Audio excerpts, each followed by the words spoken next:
Hello buddies, welcome back to my channel royal pirate official. অনেকদিন পরে আবার একটা ব্লগ করছি। তো আজকে আমি তোমাদের দেখাবো আমি সারাদিন কি করি। তো স্টে উইথ মি। এখন আমি যাচ্ছি স্নান করতে। স্নান করে এসে তোমাদের সাথে দেখা হচ্ছে। স্নান করে এসে ড্রেস পরে আমি তো পুরো রেডি, সাথে হ্যান্ড গ্লাভসটাও পরে নিলাম। তো আমাকে কেমন লাগছে কমেন্টে অবশ্যই জানিও। এটা হচ্ছে আজকে আমার আউটফিট। তো মাকে টাটা করে দিয়েছি, চলো বেরোনো যাক এবার। ও মাই গড, বাইরে বেরিয়ে বুঝতে পারলাম মামা মামির ওপর ঠিক কতটা রেগে আছে। ঠিক আছে, কোই বাত নেই, আপন ভি ঝুঁকেগা নেই সালা। মামা মামির উপর রাগ করে আমাদের উপর তেজ দেখাচ্ছে। এসব না ইনসাফি কি মানা যায়? তোমরাই বলো। মামার তেজের হাত থেকে বাঁচতে আর নিজেকে কালো হওয়া থেকে বাঁচাতে আমি একটা ছায়া ঘন রাস্তা ঢুকে পড়লাম। আর তাছাড়া এটা স্টেশন যাওয়ার শর্টকাট রাস্তাও বলতে পারো। তো হঠাৎই আমার এক বান্ধবীর সাথে দেখা হলো, আর ও আমাকে স্টেশন পর্যন্ত লিফট দিয়ে দিল ওর পক্ষীরাজ করে। ভালোই হলো, কষ্ট করে আর হাঁটতে হলো না। চলে এসেছি স্টেশনে। তো চলো টিকিটটা কেটে নেওয়া যাক। আমি আবার টিকিট ছাড়া কিন্তু জার্নি করি না। তো আমি চাইবো তোমরাও অবশ্যই টিকিট কেটে জার্নি করো। টিকিটটা হাতে নিয়ে প্ল্যাটফর্মের শেষ দিকে যাওয়া যাক, কারণ ট্রেনের শেষ দিক থেকে উঠলেই আমার সুবিধা। আর দেখতেই পাচ্ছ সামনে এক সুন্দরী মহিলা মামার তেজ থেকে বাঁচতে পুরো কভার আপ করে চলে এসছে। এর মধ্যে আমার মামা ট্রেন নিয়েও চলে আসলো। আরে তোমরা আবার ভেবো না যে লোকো পাইলট আমার মামা। সবাই বলে না মামার ট্রেন, তাই আমিও একটু বললাম আর কি যে মামা ট্রেন নিয়ে চলে এসছে। তোমরা আবার সিরিয়াসলি নিও না জানো। চলো এবার ট্রেনে উঠে পড়া যাক। ট্রেনে না উঠলে আমি আমার গন্তব্য পৌঁছাবো বা কী করে। তো ট্রেনে উঠে দেখলাম ট্রেনটা বেশ ফাঁকাই আছে, যদিও আমার দেখে লাভ নেই, কারণ আমি ট্রেনে উঠে বসি না।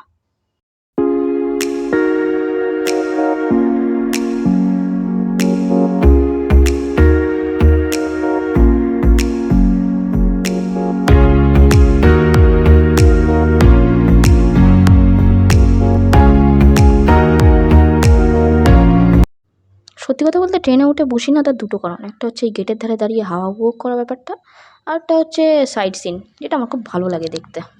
সাইট সিন উপভোগ করতে করতে কখন যে আমার গন্তব্য স্টেশনে পৌঁছে গেছি সেটা বুঝতেই পারিনি। যাই হোক, এখানেই আমাকে নামতে হবে। এটা হচ্ছে ভ্যাবলা স্টেশন, যেটা ছিল আমার গন্তব্য স্টেশন। ট্রেন থেকে নেমে পড়লাম, আর আবারও মামা তার রাগ দেখাতে শুরু করে দিল। তখন বেশ ভালোই লাগছিল, কিন্তু ওই যে কথায় আছে, ভালো জিনিস স্বল্প সময়ের জন্যই থাকে। ওই যে মামা আমায় টাটা করে ট্রেন নিয়ে চলে যাচ্ছে। চলো আমিও আমার গন্তব্যের দিকে যাই। আজ মনে হচ্ছে রাস্তাটা যেন ফুরাচ্ছেই না, এত রাস্তা। অবশেষে মামার তেজকে বুড়ো আঙুল দেখিয়ে ক্যাম্পাসের গলিটাতে পৌঁছালাম। আর তোমরা ব্যানারটা দেখতেই পাচ্ছ, তো নিশ্চয়ই বুঝতেই পারছো যে আমি ঠিক কোথায় যাচ্ছি। এটা হচ্ছে আমাদের টিপিএলআইটি ক্যাম্পাস, যেখানে আমি কম্পিউটার কোর্স করছি। তো চলো ওপরে ওঠা যাক। আমাদের এখানকার একটা বিশেষ রুলস আছে, সেটা হচ্ছে আমাদের এখানে জুতো খুলে তারপরে আমাদের ক্লাসে যেতে হয়। ক্যাম্পাসে ঢুকে একটু শান্তি পেলাম বাবা, বাইরে যা রোদ। আর এটা হচ্ছে আমাদের মাল্টিমিডিয়া ক্লাসরুম, চলো ঢোকা যাক। ও বাবা, সবাই তো চলে এসছে, আজকে আমিই লেট হয়ে গেছি। এটা হচ্ছে আমাদের ক্যাম্পাসের ফ্রন্ট অফিসটা, যেটা ক্যাম্পাসে ঢোকার সময় দেখাতে পারিনি। তো ক্লাস শেষ আমার, চলো বেরিয়ে পড়ি ক্যাম্পাস থেকে। এখন আবার যেতে হবে স্টেশন, স্টেশন থেকে ট্রেন ধরে তারপর বাড়ি। স্টেশনে এসে দেখি ট্রেনটাও চলে এসছে। ভালো ট্রেন দিয়েছে, আইসিএফ দিয়েছে, কিন্তু ভিড় আছে ট্রেনে ভালোই। চলো ট্রেনে উঠে পড়া যাক। তো ট্রেনে উঠে পড়লাম, চলো এবার বাড়ির দিকে রওনা হওয়া যাক।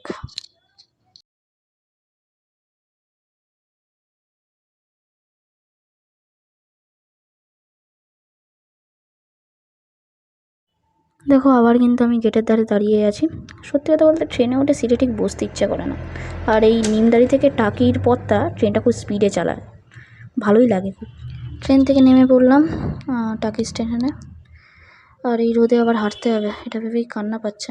যদিও স্টেশন থেকে আমার বাড়ির ডিস্টেন্স বেশি না, তবু ওই রোদটা প্রচণ্ড। কথায় আছে যার শেষ ভালো তার সব ভালো, আর আজকে মনে হচ্ছে আমার ভাগ্যটা আমার খুব ভালোই সাথ দিচ্ছে। আমার বান্ধবী ললিতা আবারও আমাকে লিফট দিয়ে দিল, থ্যাংক ইউ ভাই। অবশেষে চলে এসেছি বাড়িতে। তো এইভাবেই আমার সারাদিন কাটে। এটা আমার একটা মিনি ব্লগ ছিল। কেমন লাগলো সবাই কমেন্টে জানিও। ভালো লাগলে অবশ্যই লাইক করো এবং আমার চ্যানেলটাকে সাবস্ক্রাইব করে দিও। আবারও দেখা হচ্ছে নেক্সট কোনো ব্লগে। টিল দেন সবাই সুস্থ থাকো, ভালো থাকো।